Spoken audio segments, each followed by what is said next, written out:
Mr. President, Excellencies, ladies and gentlemen, I will speak directly to three areas today: the principles, the facts, and the way out. First, the principles.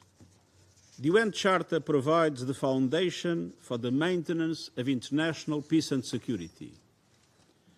Article 2 of the Charter clearly states, all members shall refrain in their international relations from the threat or use of force against the territorial integrity or political independence of any state.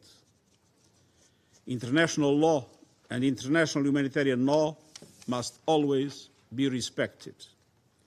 That is why, since this morning, I have condemned the massive military strikes by the United States and Israel against Iran. And I also condemned the subsequent attacks by Iran, violating the sovereignty and territorial integrity of Bahrain, Iraq, Jordan, Kuwait, Qatar, Saudi Arabia, and the United Arab Emirates.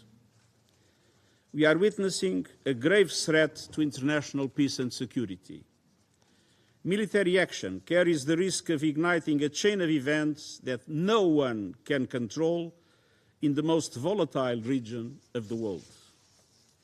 Let me be clear, there is no viable alternative to the peaceful settlement of international disputes. Lasting peace can only be achieved through peaceful means, including genuine dialogue and negotiation. Mr. President, third, the region and the world need a way out now. I call for de-escalation and an immediate cessation of hostilities. The alternative is a potential wider conflict with grave consequences for civilians and regional stability. I strongly urge all parties to return immediately to the negotiating table, notably on the Iran nuclear program. I note that the US President has reportedly talked with leaders of Saudi Arabia, Qatar, and the United Arab Emirates.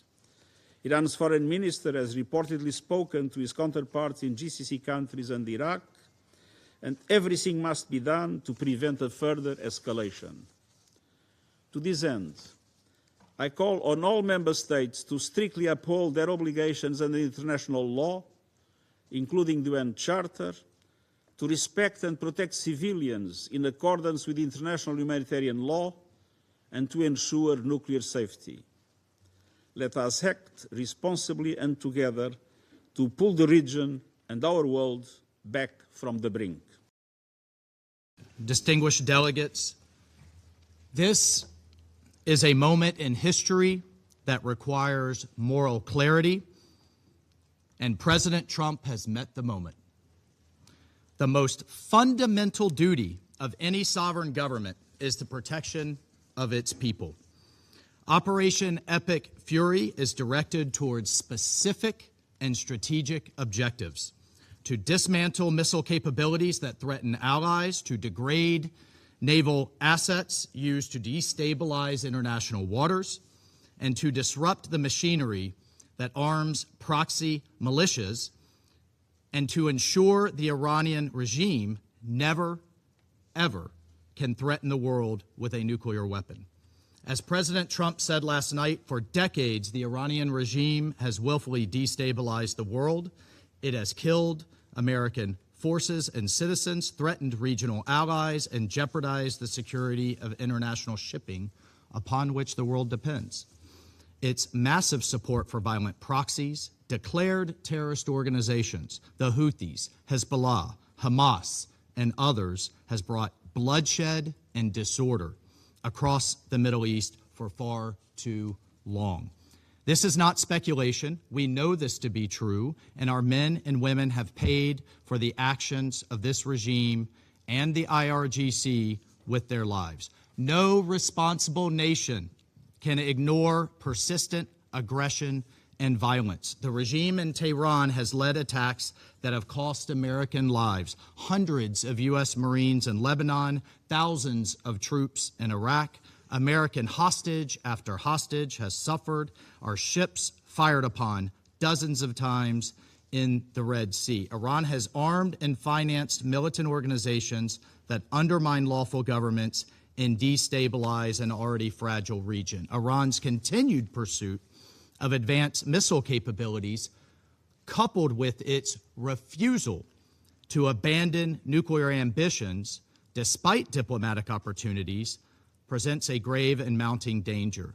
The international community has long affirmed a simple and necessary principle: Iran cannot have a nuclear weapon.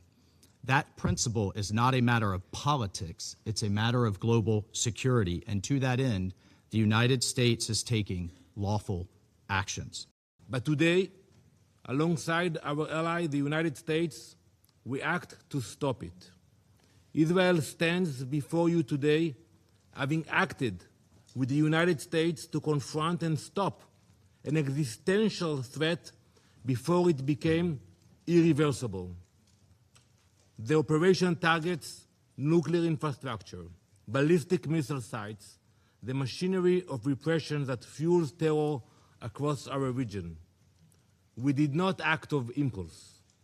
We did not act of aggression. We acted out of necessity because the Iranian regime left no reasonable alternative. This joint effort will continue for as long as the threat remains. We thank President Trump and acknowledge the close cooperation between Israel and the U.S., which has brought the alliance between our countries to an all-time high in peace and in war. Mr. President, this morning the United States regime jointly and in coordination with the Israeli regime initiated an unprovoked and premeditated aggression against the Islamic Republic of Iran for the second time in the recent months, while deliberately attacking civilian populated areas in multiple large cities of Iran where millions of people reside. As a result of this brutal armed attack, hundreds of civilians have been killed and injured. The aggression and atrocious crime of the United States regime and the Israeli regime and the deliberate and persistent targeting of civilian infrastructure are going.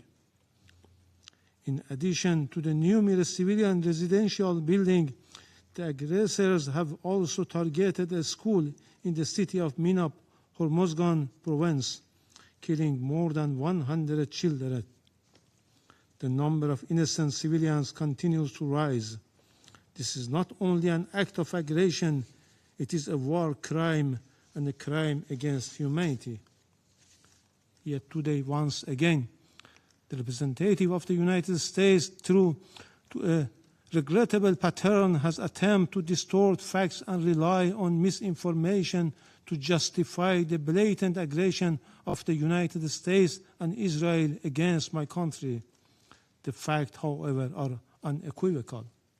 Mr. President, we demand that the United States and Israel immediately cease their aggressive actions.